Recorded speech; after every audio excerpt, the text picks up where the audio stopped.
I'm sitting at a long dinner table in Paris, way out of my tax bracket, wearing a suit I rented just to look the part. The rooftop's got that fancy too cool for school vibe, all high-end glasses clinking, marble countertops, and soft city light spilling over the edge. It's the kind of place that makes you feel like you should have dressed better, like you're still trying to convince everyone you belong.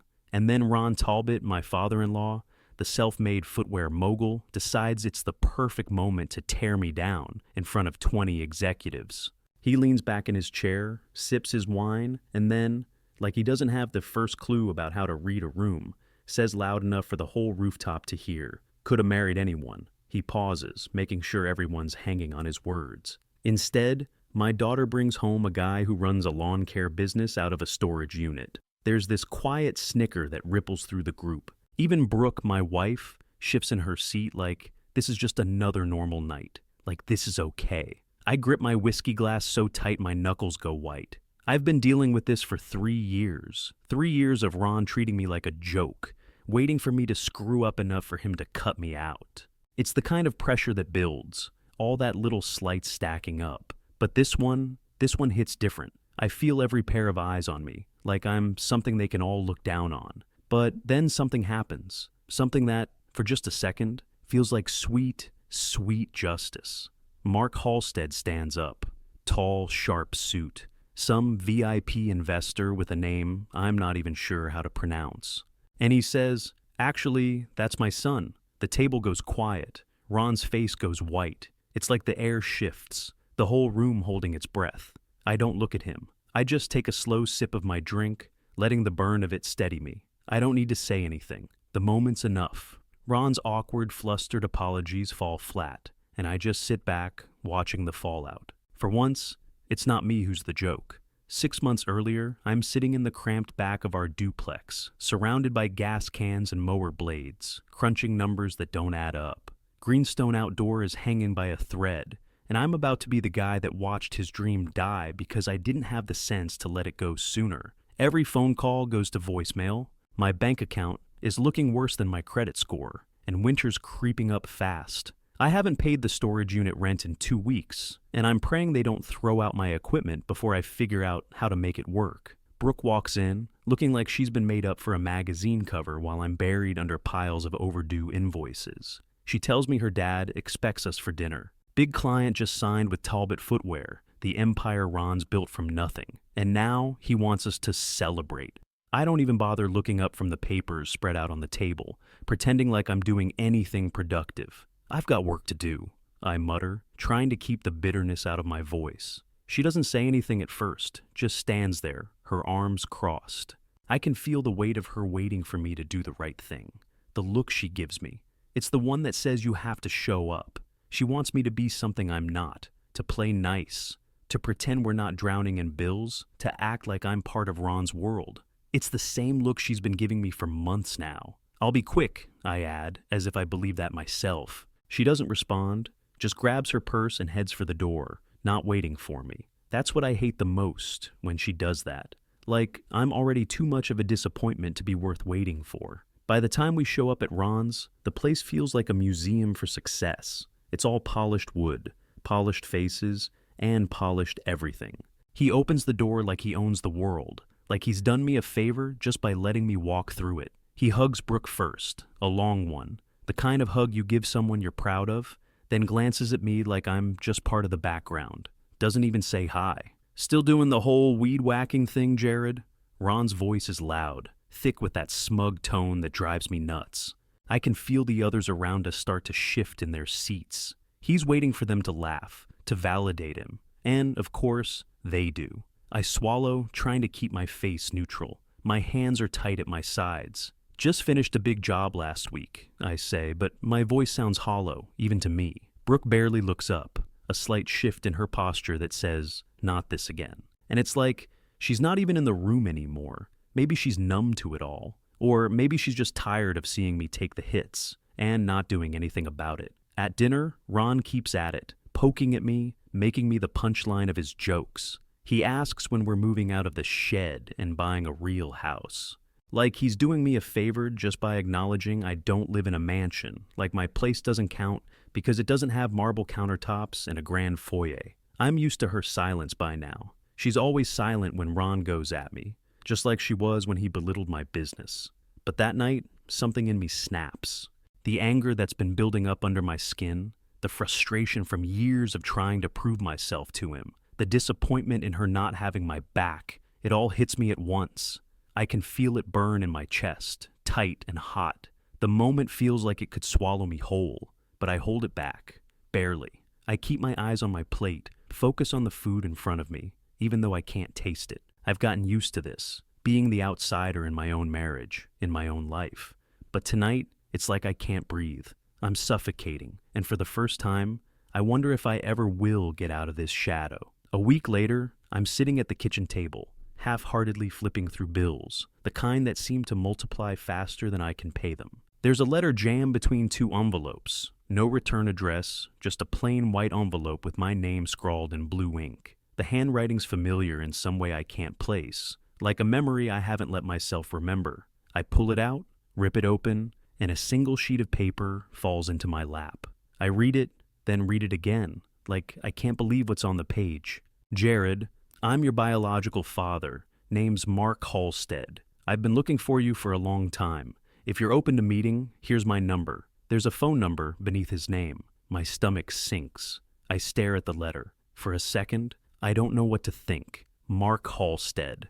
I've heard the name before, somewhere, long ago, but it's a blur of memory and never enough to feel real. The letter's barely even in my hands when I dial my Uncle Rick's number, my thumb shaking a little as I hit send. Rick picks up on the third ring, his voice thick with a kind of exhaustion. Yeah? Rick, I got a letter today, from Mark. He says he's my father. There's a long silence on the other end. I hear Rick exhale, like he's been waiting for me to bring this up, but wasn't ready for it. He reached out to you? Rick finally says, his voice low. He did that last year. I told him to leave it alone. I blink, trying to process. You what? I told him to leave it alone, Rick repeats. The guy's a screw-up, Jared. He walked out before you were even born. Couldn't handle the pressure, and you don't need him. The anger rises before I can stop it. I grip the phone so tight I'm afraid I might crack it. You had no right to decide that for me, Rick. You don't get to make that call. Rick's voice softens, like he's tired of arguing. You don't understand. He wasn't fit to be a father. He wasn't even fit to take care of himself. That's why I had to raise you after your mom passed. I get that, I snap, cutting him off. But I'm not a kid anymore, Rick. I can handle my own shit. There's a pause. Then Rick adds something that stops me cold. Last I heard, he turned things around. Owns a business now, big time. That catches me off guard. Mark Holstead. Big time? A guy who couldn't even stick around to raise me, now running some kind of empire? I don't know what to think of that. Yeah, I say, trying to keep my voice steady. What kind of business? Don't know the details, but it's big. He's not the same guy who walked out on you. I don't say anything for a long time. I can hear Rick's breathing on the other end of the line, but I'm too busy trying to process everything. It's like a part of me wants to hate him still, to just throw the letter in the trash and forget about it. But then there's that phone number, that one line in the letter, if you're open to meeting. I put the letter down on the counter, staring at it like it's a puzzle I can't solve. Later that night, Brooke comes into the living room, and I'm still sitting there, staring at the number, holding the phone in my hand like it weighs 100 pounds. She stops in the doorway, looking at me, then at the letter on the table. You're really going to call him, aren't you? I don't answer right away. I don't even know why she's surprised, but she is. I can see it in the way her lips press together, the way she's holding her arms tight across her chest, like she's preparing for some kind of impact. You know he ditched you, right? She says, her voice soft, but there's that edge to it. What's he gonna offer now? Nothing. I'm not doing this for him, I reply, my voice sharper than I mean it to be. I'm doing it for me. I need answers, Brooke. After all these years, I just need to know why. She doesn't say anything to that. She stands there for a moment and then, without a word, walks away. I sit there, staring at the phone number again, letting her silence settle around me. The anger, the hurt, everything I've buried deep inside starts to push its way to the surface. And I know I won't feel at peace until I make this call. So I dial it. I meet Mark at a diner 2 towns over, the kind of place that smells like old coffee and frying bacon, with vinyl booths that stick to your skin if you're not careful. It's nothing special, but it's quiet enough for the kind of conversation I'm about to have. When he walks in, I almost don't recognize him. He's taller than I expected, and older, worn around the edges, like he's lived 100 lives in the time it took me to grow up. But when he looks at me, I see it. Those eyes, that set of his jaw. He looks like me. Not exactly, but close enough to make the blood run cold for a second. Jared, his voice is rough, like he hasn't used it much. He reaches out and I hesitate, then shake his hand. It's a firm grip, one that feels like he's still trying to convince himself he's here, that this moment is real. Yeah, I say, sitting down across from him. I got your letter. I didn't think you'd come, he admits, looking around the diner like he's not sure if he belongs. Why didn't you come sooner? I ask, the question slipping out before I can stop it. It's been sitting with me for days, burning in my chest. He leans back in his seat, his hands folded in front of him, like he's trying to figure out the best way to say it. I wasn't ready, he says finally. I wasn't the kind of man you needed back then. I couldn't provide. I thought I was doing you a favor, staying away. I figured it'd be better than dragging you down with me. I don't know what to say to that. I'm supposed to be angry or hurt or something, but instead I just feel numb, like all the years of wondering why he left, of blaming him for everything that went wrong in my life. Don't matter now. Like I'm supposed to forgive him for some reason I can't quite put into words. He goes on, like he's trying to make up for lost time. I built Holstead integrated from nothing. National logistics, software systems, government contracts. I thought I had time to come back. By the time I could have, you were gone. I missed everything. I look at him. I'm trying to make sense of this man sitting across from me, this stranger who's also my father. Holstead integrated, I repeat. Sounds like you made it big. He shrugs like it's not a big deal, but I can hear the pride in his voice. I did okay, he says, his eyes dropping for a second. But that's not what this is about. I just wanted to explain, to tell you why. I don't know if that makes sense, but it's enough. I can feel the weight of everything he said start to settle inside me. There's no magic fix for a broken past, but hearing him say it, it's a start. So, what now? I ask, leaning forward, feeling the shift in the room. You want to pick up where you left off? He stares at me for a moment, then gives a small smile, almost like he's amused. I'm not here to be your dad, Jared. I'm not going to pretend we can make up for lost time. But I'd like to help, if you'll let me. I laugh, but it comes out sounding bitter. Help? I'm not sure you're the guy to help me. He doesn't get defensive, doesn't even blink. You'd be surprised. We talk a little longer. About business, about the mess I'm in with Greenstone, about how I'm struggling just to keep the lights on. I tell him the truth. I'm drowning. And for once, there's no judgment. No pull yourself up by your bootstraps speech, just quiet listening. When we wrap up, I'm not sure what I expected, but it wasn't this. It wasn't feeling lighter somehow. Like maybe, just maybe, things weren't as hopeless as I thought. The next time we meet, it's not at a diner. It's in a conference room, slick and modern, with polished wood floors and glass walls that look out over the city. I'm out of my element, and I know it. Mark's already seated when I walk in, looking completely at home in the space. We exchange pleasantries before he gets to the point. I've been doing some work with Talbot Footwear, he says, casual as can be, like he's talking about the weather. Ron Talbot? I ask, not sure where this is going. That's him, Mark replies with a frown. That guy's your wife's dad?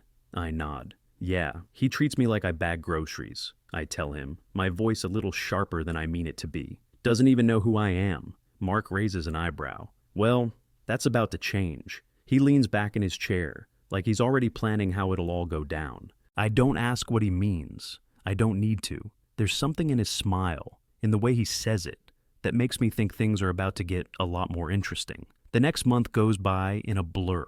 Every week, I meet Mark, sometimes in a small cafe, sometimes at his office, and sometimes in his car while we're parked in some lot, strategizing. At first, I'm just listening, trying to catch up on everything he's built. Mark talks like a man who's seen it all, and then some, without ever really bragging. There's a quiet confidence in him that makes me feel like he's playing a different game, one where he's always 10 steps ahead. Turns out, he's not just some supplier. Talbot Footwear's entire distribution upgrade depends on his software platform and trucking lines. Ron's expansion plans, they're dead in the water without Mark's equipment. Without my gear, his expansion overseas hits a wall, Mark says, like it's the most obvious thing in the world. I try to keep my cool, but my mind's racing. What if this vendor pulls out? What if that deal stalls? I ask, the questions coming faster now, one after another. It's like I'm finally seeing the pieces of a puzzle I didn't even know I was part of. Mark raises an eyebrow, a smile tugging at the corner of his mouth. You thinking what I think you're thinking? I shrug, trying not to get too excited. Not revenge, I say, my voice steady, but underneath there's a spark. Just setting things right. He leans back, looking at me like he's finally seeing the full picture. Well, then you've got the right idea. Mark doesn't waste time. A couple of days later, he puts me in touch with a private client, a big investor looking to fund eco-friendly startups. They're interested in landscaping models, something sustainable, and just like that, Greenstone goes from a broken-down operation to something that might actually have legs. We start rebranding, new equipment, a real website, even an office. It's like Mark's magic touch is rubbing off on me, and suddenly, I'm not just fighting to survive. I'm planning for growth. The business starts looking like something I actually want to show off instead of something I'm ashamed of. We test a pilot program in a corporate park near Chicago. I thought it'd be a small thing. Just a couple of plants, some grass, maybe a few trees. But it turns into more. The project picks up steam.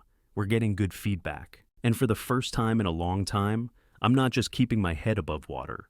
I'm actually moving forward. Brooke doesn't ask where the money came from. She doesn't need to. She's just happy to see the bills getting paid, the rent on time, the lights staying on. There's no questioning about who's backing me or what strings I've pulled to get here. She's just glad I'm not the guy struggling to keep the lawnmower running on fumes anymore. And in a way, I guess I'm glad for that, because the truth is, I'm not telling her everything. It's a little strange, though. There's this quiet pride in her eyes when she notices the change in me, in the business. It's like she's seeing a version of me she never thought would exist. A version that wasn't just scraping by, but actually making something happen. But she doesn't ask. She doesn't push. And I don't know if that makes me feel better or worse. It's all happening fast, and it feels like I'm being pulled in a dozen different directions. But there's something exciting about it. The pressure, the uncertainty. It's the kind of challenge I've been waiting for, even if I didn't realize it at the time. And all the while, I keep thinking about Mark's words. That's about to change. He's right. It's already changing. But what that really means, I'm not sure yet. I don't know if it's the right kind of change, or if I'm just playing catch-up. But I know one thing for sure. I'm not going back to the way things were. Not ever. One night, Brooke's flipping through a business journal at the kitchen table when she freezes, her eyes catching on something. I can't see the article from where I'm standing, but I know by the way her shoulders tense that I'm in for it. You leased an office downtown? She asks, her voice quiet but sharp, like she's trying to piece together something that doesn't fit. I glance over at her, trying to sound casual, like I'm not already bracing for the questions. Yeah, with outside backing, I say, hoping that'll be enough to dodge the real interrogation. She doesn't buy it. From who? Your mystery investor? I hesitate for a second. It's not that I'm hiding it.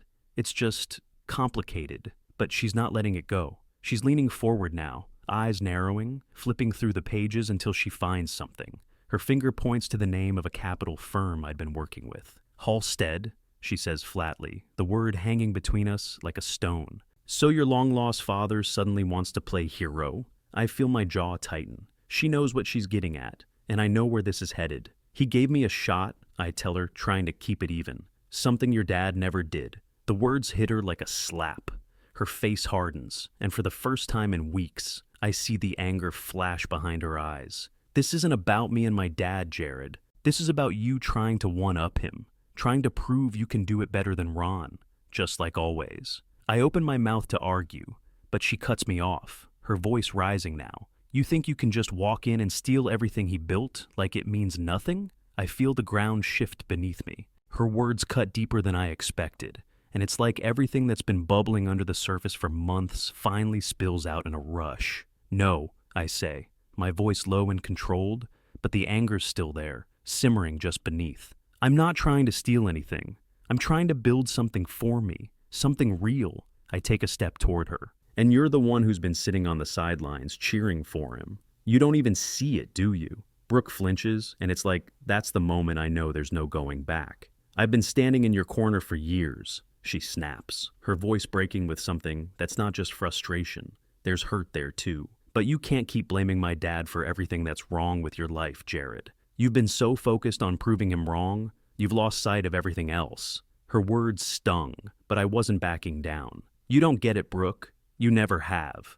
It's not just about Ron, it's about me not being enough. And I'm done being treated like I'm nothing. I'm not your dad's joke anymore. Not anymore. There's a silence that stretches out, thick with everything unsaid. She doesn't say anything for a long time, her eyes dark and unreadable. Then, with a slow, deliberate motion, she stands up and walks toward the guest room. I'm sleeping in here tonight, she says, not looking back at me. The door clicks shut behind her with a finality that makes my stomach churn. I stand there in the kitchen, staring at the space she left behind. For a second, I think about following her, apologizing maybe, or trying to fix things, but I don't. I walk back to the couch, stretch out, and close my eyes. The weight of everything that just happened settles over me like a heavy blanket, but I sleep like a rock that night. No tossing, no turning. It's like something inside me just snapped into place. Something's shifted, and I'm not going back. Not to the man I was before. Not to the guy who let everything slide just because it was easier. The fight with Brooke, the anger with Ron. This is where it all starts to unravel. And I'm ready for it.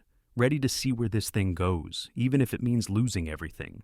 A week before Paris, I get the call from Mark. He sounds different this time, like he's been waiting for this moment. Talbot's hosting a partner dinner, he says. Wants all major players present. I'm invited, so are you. I sit up straight, my mind racing. You think he knows? Not yet, but he's nervous. I let that hang in the air for a second. Nervous. It's funny how one word can carry so much weight, especially when it's about someone like Ron. Mark's been pulling strings for months now, quietly, carefully. One of Ron's shipping contracts stalled. Another factory in New Jersey flagged issues with the software rollout. Meanwhile, Greenstone's been landing major contracts, government pilots, university campus projects. Things are scaling faster than I ever imagined, and it's all happening under the radar, in the shadows where Ron can't see it yet. I think back to that night when Mark first told me how his company's software was keeping Talbot Footwear's entire expansion afloat. Ron thinks his empire is unshakable, but the cracks are starting to show. I know it's only a matter of time before he feels the pressure. Paris is everything I imagined and nothing like I expected. The dinner's hosted at the rooftop of some Michelin-starred restaurant that feels like it's been designed to remind you how small you are. The view of the city is like something out of a movie, all glittering lights and endless rooftops. Everyone is dressed like they just stepped off a private jet, all shiny suits and high-end heels, pretending like they own the world. I'm sitting at a table of polished faces and expensive drinks, and Ron's in rare form. He's laughing, telling stories about his legacy, his empire, how he built everything from the ground up. He's in his element, the room hanging on his every word. Then, like a switch flips, he brings up Brooke. Some men chase big dreams, he says, looking down at his plate like he's about to deliver a great truth. Others mow grass. I feel it the second the words leave his mouth. My teeth clench and my hands ball into fists around my wine glass. He's not just insulting me. He's belittling the life I've built, the things I'm proud of. It's like everything that's been brewing for years. Everything he's ever thrown my way hits me all at once. But I stay silent, my jaw locked, not letting him see how much it gets under my skin. But then Mark rises from his seat. I don't even see him move. But suddenly he's standing. "Excuse me," he says, his voice calm, but carrying that weight of authority I've seen so many times before. Everyone at the table turns toward him. "That man you just insulted," Mark continues, his eyes steady, unwavering. "He's my son." The room goes quiet. Not a pin drops, but you could hear a whisper if someone tried. Ron freezes, his smile faltering just for a second. He doesn't know how to react. His face pales, and for the first time, I see him caught off guard. Mark doesn't stop there. He just keeps going, his words measured and sure. "I've watched you treat him like dirt for years, and I'm done letting it slide. You want to talk about legacies?" He pauses, letting the weight of it settle. "Let's talk about how your company's about to collapse. You can't expand overseas without my distribution, and you're one bad deal away from losing it all. I don't move, don't even breathe. I just let Mark's words hang in the air, watching the slow realization hit Ron's face. Ron tries to laugh it off, but it's forced, the sound hollow, like a man who knows his empire is crumbling, but can't bring himself to admit it. The investors around us shift uncomfortably in their seats. Even the ones who used to hang on Ron's every word aren't looking at him the same way. Mark doesn't give him a chance to recover. "You're done here, Ron," he says. "Effective tonight, Holstead Integrated is ending all distribution and logistics support for Talbot Footwear." The COO of Talbot Footwear leans in to whisper something to Ron, but the damage is already done. Ron's face has gone white. I can almost hear the wheels turning in his head as he tries to figure out how this happened, how everything he's worked for is slipping out of his grasp. Mark leans back in his chair, his tone casual, like he's not destroying a man's career at all. "And guess who picked up those contracts?" he adds. "Greenstone Environmental, my son's company." I don't say anything. I don't have to. I just sit back in my chair, feeling the weight of the moment. The room is still, and for the first time in my life, I'm not the one being looked down on. I'm not the one being laughed at. Ron stares at me across the table, his mouth opening and closing, like he's trying to find something to say, but the words won't come. There's no way out for him now. No excuses. It's over. Brooke stands up slowly, and I can feel her eyes on me, but she doesn't say a word. She just walks out of the room, her heels clicking against the marble floor as she disappears into the night. I don't follow her. Not this time. This moment.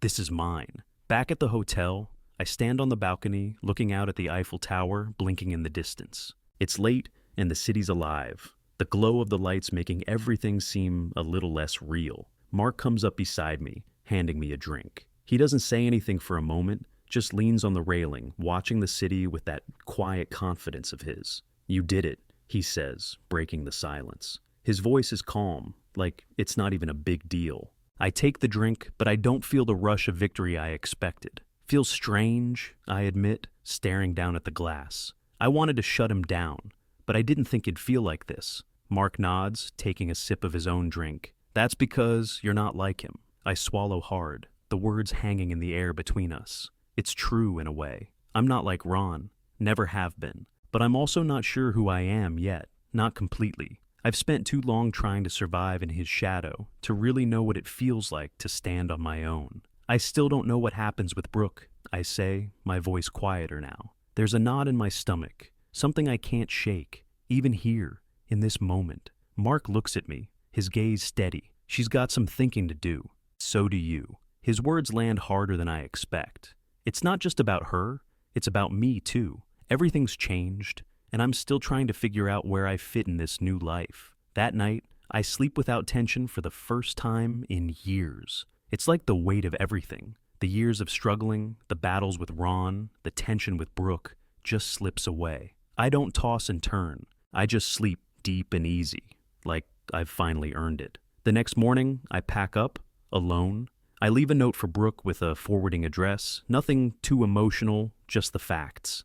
I don't know what comes next for us, but I can't stay in that space anymore. Not when everything's shifting. By the time I land back in Chicago, Greenstone's already booked out 6 months. The momentum is unbelievable. Contracts rolling in, clients who actually respect what we do. Mark wants to expand. He's ready to push, take things even bigger, but I hold steady. "I'll do it my way," I tell him over the phone, standing on the tarmac as the plane's engines hum behind me. Steady, honest, and local first. He doesn't argue.